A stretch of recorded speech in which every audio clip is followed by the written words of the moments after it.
For a lot of people, learning about Meghan Markle didn't happen through tabloids or childhood memories of royal news.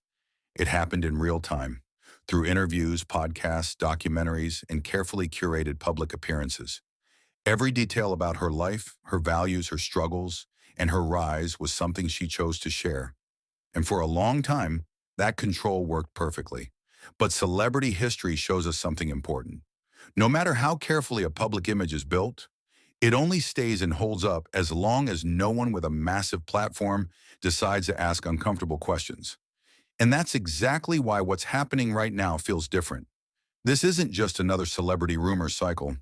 This isn't a tabloid headline that burns out in 48 hours. What's unfolding around Meghan Markle and Joe Rogan feels more like a reputational wildfire, one that's spreading faster than PR teams can contain because of one simple reality. When Joe Rogan talks, millions listen, and the conversation doesn't stay controlled. Joe Rogan isn't a traditional journalist. He doesn't answer to studios, royal protocols, or Hollywood publicists. His podcast reaches an estimated hundreds of millions of people globally. And historically, when he fixates on a topic, it doesn't quietly disappear. That's why this moment matters. Because the conversation he's reignited isn't new. It's just been pushed back into the spotlight in a way mainstream media has avoided for years. For context, Meghan Markle's post-royal identity is built on a very specific narrative. She's presented as a self-made woman, an empowerment icon, someone who walked away from monarchy pressure to build her own empire. Netflix deals, podcasts, lifestyle branding, public speaking, and advocacy work all reinforce that image. But critics have long argued that this story leaves out uncomfortable chapters, and that's where Joe Rogan enters the picture. On his platform, Rogan and guests have revisited long-circulating allegations and rumors tied to elite social circles, private networking hubs, and the way power operates behind closed doors.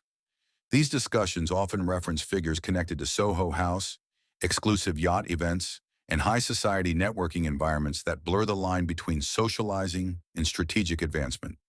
Again, none of this is proven fact. These are allegations, theories, and commentary. But the reason they gain traction is because they intersect with already documented realities about how Hollywood, royalty, and elite spaces operate. Soho House, for example, isn't just a members-only club. It's widely understood as a networking ecosystem where actors, investors, royals, executives, and influencers cross paths away from cameras. Careers have quietly launched there, relationships have formed there, deals have been made there. That part isn't controversial, it's openly acknowledged. What becomes controversial is when commentators begin questioning how often those spaces act as stepping stones for power, not just creativity.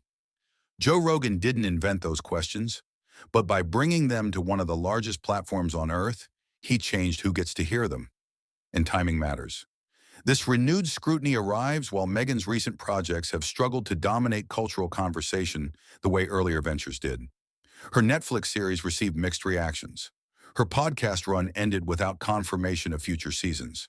Her lifestyle branding efforts have faced uncertainty. At the same time, Hollywood has shifted. Audiences are more skeptical, less forgiving, and far more online. That's not just happening to Meghan. We've seen similar shifts with other public figures. Think about how fast public opinion flipped on influencers once viewed as untouchable. Think about how celebrity rebrands collapse when audiences sense inauthenticity. The internet doesn't need proof to ask questions, it just needs patterns. And Joe Rogan specializes in pattern-based skepticism. He's also been openly critical of Meghan in the past, sometimes humorously, sometimes bluntly.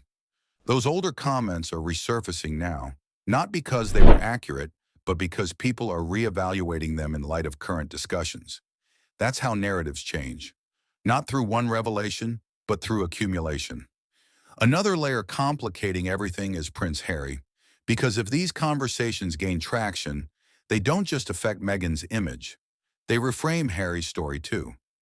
For years, Harry has positioned himself as someone who broke free from royal constraints, someone who rejected toxic traditions in favor of personal happiness.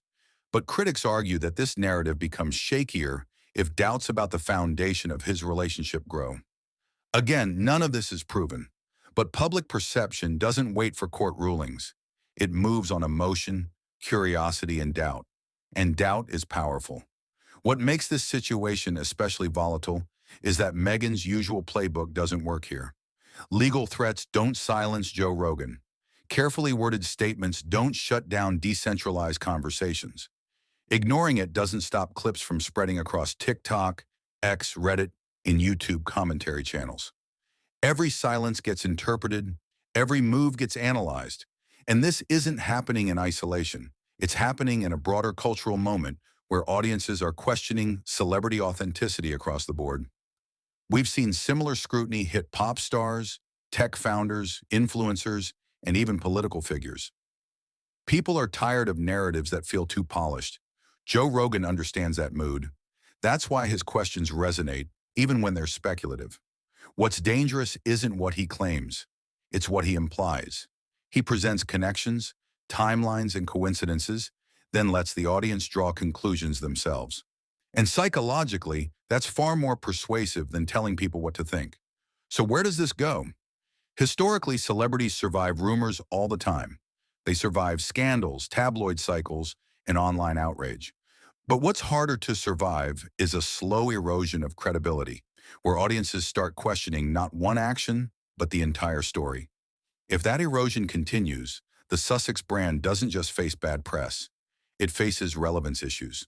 And in modern celebrity culture, relevance is everything. This doesn't mean Meghan Markle's career is over. It doesn't mean the allegations are true. But it does mean the conversation has shifted in a way that's harder to control. And once that happens, the narrative belongs to the public. So now the question isn't whether Joe Rogan is right or wrong. The question is whether this renewed scrutiny permanently changes how people see Meghan Markle, Prince Harry, and the story they've told the world. Because once doubt enters the picture, it rarely leaves quietly. And this story is far from finished. So now I want to hear from you. Do you think Joe Rogan is raising legitimate questions? Or is this just another example of internet speculation spiraling out of control? Do you believe celebrity narratives are ever fully authentic? Or is reinvention just part of fame? Drop your thoughts in the comments. If you're following this story closely, hit like and subscribe to the channel so you don't miss the next update. Because as more voices weigh in and more clips resurface, this conversation is only getting louder.